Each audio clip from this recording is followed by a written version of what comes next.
Erling Haaland yazıb bu dəfə. Özü də 2 dəfə. Həcərin videosuna yazıb. Deyir 200 ildən sonra inşallah ingilis dilini öyrənib bitirəcək. Baxdım rəyə, baxdım adına.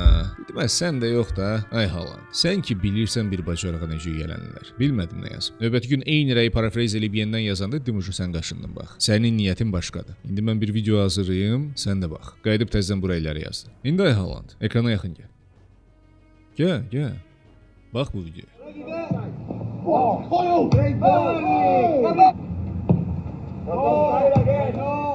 Tanıdın da bu oğlanı. Niyə köllə vurursan topa 2 dəfə eyni yerdən? Hələ videoda 2 dəfədir. Və kağızı bir 50 dəfə eləmisən bunu əmin məşqdə. Ümumiyyətlə niyə eləyirdin ki bunu? Bilmirsən ki topa kəllə vuranda qapıya gedir. Niyə bunu məşq eləməyə ehtiyacı duyursan? Bölmək bəs eləmir, məşq eləmək lazımdır. Zəhrimar məşq eləmək lazımdır. Sən eyni şeyləri təkrar eləyəndə olursan bomba oğlan, biz eləyəndə oluruq klon. Seyrək. Nəysə, bilmək bəs eləmir. Bol məşq edib ustalaşmaq lazımdır. Və buna elə ilk dərsdən belə yanaşmaq lazımdır. Və təbii ki, sürət belə qalmır. Materiallar irəlilədikcə sürət artır və çox daha az praktikaya ehtiyac duyursan ustalaşmaq üçün. Özdə düzgün materiallarla işləmək lazımdır. İlk dərslərin isə məndən tamamilə ödənişsiz. Bu nömrənin WhatsApp-ına demo yaz, göndərim sənə.